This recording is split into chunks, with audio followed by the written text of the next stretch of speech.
This chair creaks every time you shift your weight. Cheap construction, like most things on this backwards planet, though I suppose someone who needs a breathing mask just to stay conscious isn't in a position to judge structural integrity. How does it feel, Bane, requiring a machine to perform the basic function of staying alive?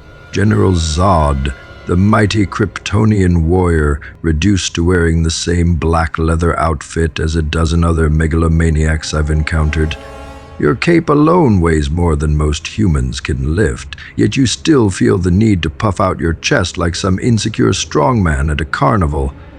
Does the theatrical costume help you forget that your own people exiled you for being a failure? My people exiled me for having vision beyond their decadent complacency. I sought to preserve Kryptonian greatness while they wallowed in philosophical debates and artistic pursuits. Your people, meanwhile, threw you into a prison pit as a child and left you to rot. At least my exile served a purpose, saving our genetic heritage. Yours was simple abandonment. Abandonment that forged me into something stronger than any pampered military officer could understand. Painadur taught me that strength comes from surviving what should destroy you, not from being born with advantages you never earned. Your genetic heritage means nothing when your character remains fundamentally weak beneath all that borrowed power. I am the product of Krypton's greatest military traditions, trained from birth in combat tactics and strategic thinking. Your strength comes from a crude chemical dependency that could be severed with a single tube. Remove your venom supply and you become what you've always been. A broken child crying in the dark. Remove Earth's yellow sun, and you become what you've always been. An arrogant officer who lost a civil war and blamed everyone except himself for the failure. My venom enhances what I built through will and determination. Your powers are a cosmic accident that made you believe you deserved authority you never demonstrated the wisdom to wield properly. Cosmic accident that enabled me to save the last remnants of Kryptonian civilization while you play revolutionary in a single city. I've preserved an entire species' genetic legacy while you managed to hold Gotham for 6 months before being defeated by local vigilantes? Your revolution was a temper tantrum with better publicity. My revolution exposed the corruption underlying every system that claims to serve justice while protecting the powerful. Gotham's elite learned that wealth and position provide no protection from accountability when someone refuses to accept their version of order. Your preservation efforts resulted in what exactly? A handful of survivors scattered across a dead planet. Survivors who will rebuild Kryptonian greatness on worlds throughout the galaxy, free from the moral weaknesses that destroyed our original civilization. My methods ensure genetic purity and cultural continuity, rather than the chaotic destruction you mistake for meaningful change. Order requires hierarchy, not mob rule guided by resentment. Hierarchy based on accident of birth rather than proven capability. Your genetic purity obsession ignores the reality that strength comes from overcoming limitation, not avoiding it entirely. Every Kryptonian I've encountered has been fundamentally broken by power they never earned, weak minds corrupted by abilities that eliminate all challenge from their existence. Challenge creates strength only when survivors possess the genetic foundation necessary for improvement. Your challenge in Painadur created cunning and brutality, not wisdom or leadership capability. Kryptonian genetics provide the foundation for transcending mortal limitations through superior physiology and advanced cultural development, rather than crude survival instincts. Superior physiology that requires specific stellar radiation to function properly? Cultural development that led to planetary destruction through environmental neglect?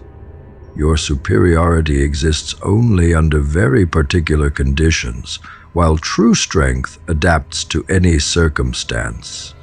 Remove your cosmic advantages, and you're just another failed general with delusions of grandeur. Remove your chemical enhancements, and you're just another broken victim seeking revenge against a world that discarded you. At least my advantages enable me to achieve meaningful objectives on a galactic scale. Your achievements extend to threatening one's city before being overwhelmed by superior planning and resources. Superior planning, you lost a civil war on your home planet, lost the battle to preserve Krypton itself, lost every engagement with your own people's greatest hero, and somehow convinced yourself that conquest of primitive worlds demonstrates strategic brilliance.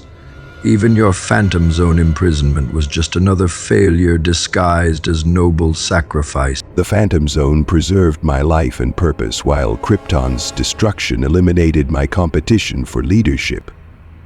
Kal-El's victories rely on moral support from allies who compensate for his strategic limitations.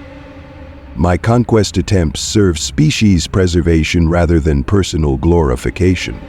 A concept beyond someone whose worldview extends no further than settling grudges. Species preservation through enslaving other worlds to serve as Kryptonian breeding colonies.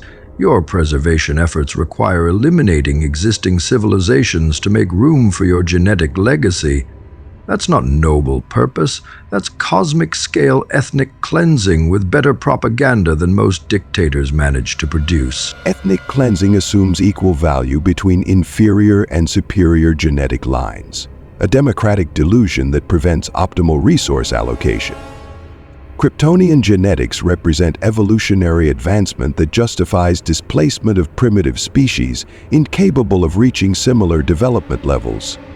Your egalitarian thinking treats all life as equivalent, despite obvious capability differences. Obvious capability differences, like your inability to defeat a single opponent who shares your powers but possesses superior character.